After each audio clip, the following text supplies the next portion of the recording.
Always remember na hindi naman po kailangan malaki kaagad ang investment when it comes to business. You can start a business with something so small and just start growing it at kung ano man yung ikikita mo, ibalik mo lang dun sa business para mag-grow siya.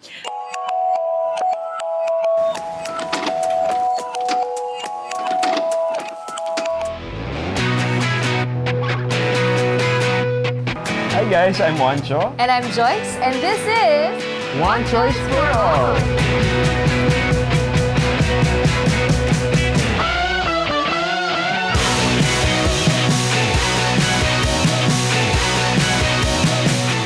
Ginaganahan ka na ba?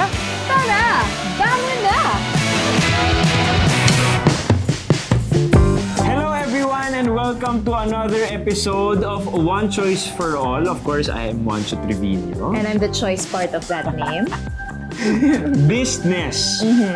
Business ang pag-uusapan natin ngayong araw. Yes. Ano masasabi mo doon? Excited ka na ba doon? Excited na ako dahil alam mo ba, love, in the Philippines daw, our number of entrepreneurs, yung mga MSMEs natin, yung mga small to medium enterprises natin, ay nag-grow by 23% during the pandemic. 23%. Oo, dumami talaga mga online shops, di ba? I'm sure nakita natin yung mga businesses na yan na nagsilabasan. Tama. It just goes to show yung persistence and yung hardworking nature of Filipino people. Siyempre, alam naman natin, yung pandemic, medyo naapektuhan ang employment rate, maraming nawalan ng trabaho. Just like us, di ba? Yes. We work in a freelance industry and we were also affected. And now we're venturing into business. That's what we're talking about today. And katulad ng 23% of the increase of medium to small enterprises here in the Philippines as well. Yes, that's right. So today, bibigyan namin kayo ng konting tips and answering your questions about how to start investing and how to start in your business as a young married couple. Anong industry ang gusto mong pasukan when you're going into business is directly related to what your interests are. So if it's food, by all means, do your due diligence, study about food. If it's sports, study about sports and alam mo yun, be the smartest one in the room when it comes to those topics. That's for me. Pwedeng follow your interest. Katulad sa amin, di ba? Yung business ko, gumawa ako ng journal, gumawa ako ng merch for my podcast, yung adulting journal, etc. Si Juancho naman, he got into Tokyo Tempura because he really loves food as well, specifically Japanese food. Pero apart from your interests, pwede nyo rin i-consider where the market is right now. So for example, nakita nyo na, ito yung market na magra-rise pa lang, di ba? Ito yung magte-trend na market. May kita natin na, for example, services yan, o kaya naman yung mga virtual assistants, kung ano man yung nagtitrend na market at kaya nyong aralin yon, that could also be something that you do. Because sometimes, if you're not interested particularly in a business, pero passionate ka about making money and you really look at it from a perspective na gagawa ka ng sarili mong strategy, pwede rin yun. Tama.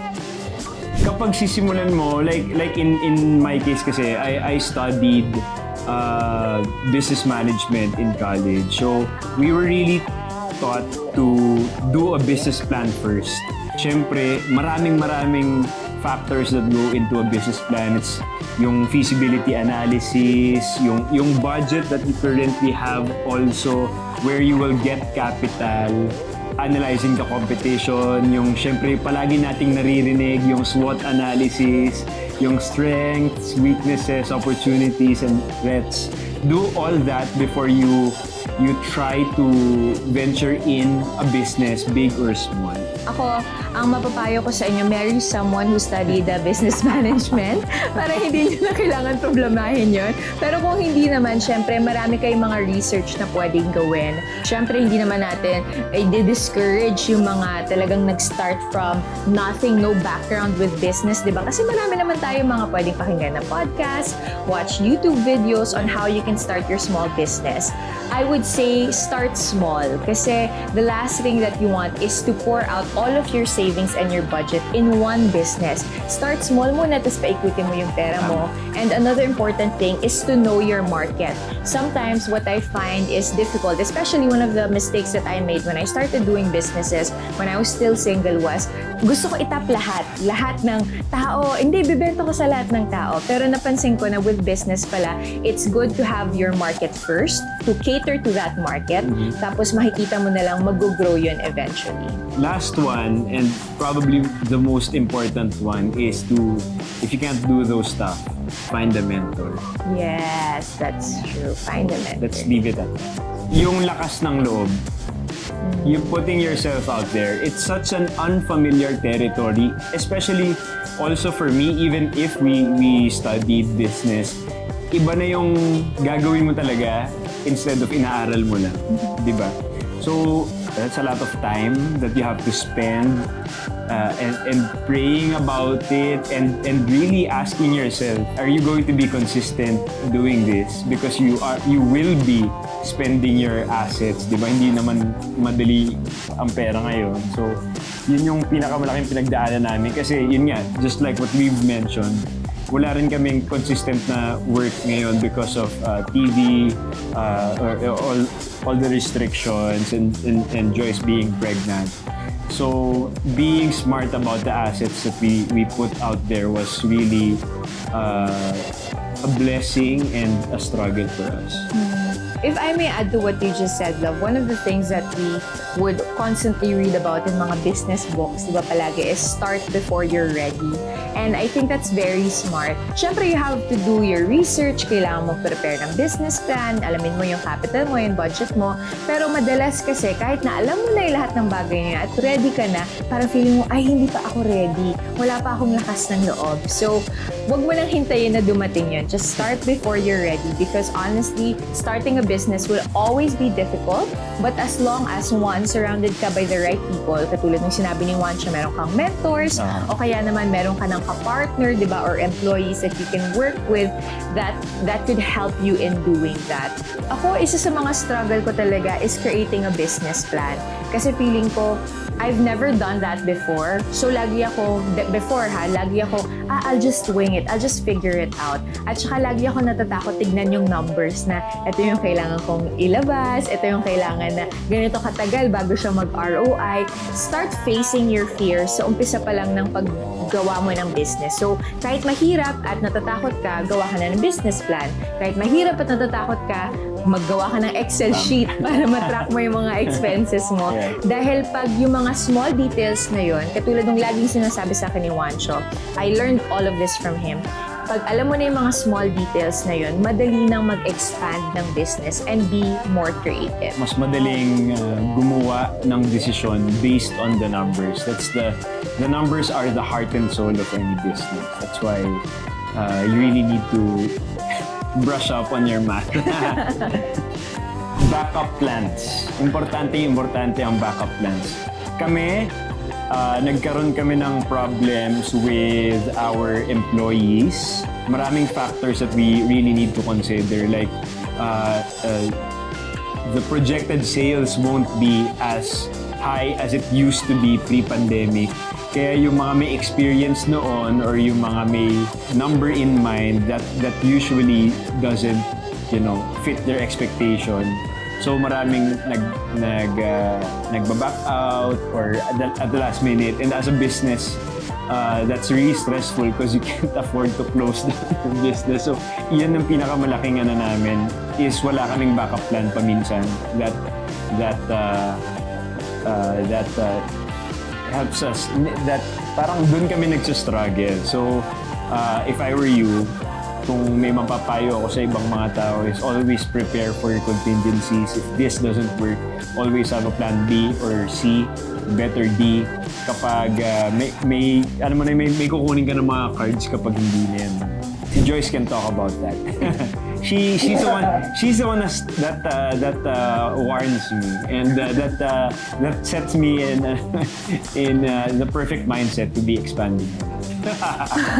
I guess siguro one of the first things that I don't think a lot of people talk about is you have to really watch the news. As in, kailangan mo talagang panoorin what's happening around in the country, in the world, kasi doon mo makikita yung projections and yung trends where your business will be in the next few months. It will also help you as an entrepreneur to make decisions that will cater to those changes na talagang sinasabi nilang mangyayari for the next few months. And that's why it's also difficult to do a business during the pandemic because it's very inconsistent, di ba? But kaya nga sinabi ni Juancho na yun yung kailangan mong isipin. Dapat meron kang plan B, C, and D.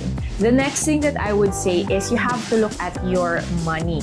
Kung umiikot ba yung pera mo. Kasi kung lagi ka lang nagbe-break even at wala ka namang na-earn na money to put into another business for expanding it, siguro that would not be the best time just yet. Or for example, kaya pa naman na isang employee lang, di ba? Sa business namin, yung sa stall, parang iniisip namin, dapat ba magdagdag tayo ng pangalawa or pangatlo na tao? Pag nakita namin na kaya pa ng isang employee to handle all of the work that she is doing for that one stall, hindi mo na kami gagastos for the second one until kailangan na talaga. So you have to also be smart kasi once you start committing to an employee, di ba, or to another investment in expanding the business, you really have to commit to it. At ang hirap niya nang ibalik. You'll be tied up. Oo, you'll be tied up na.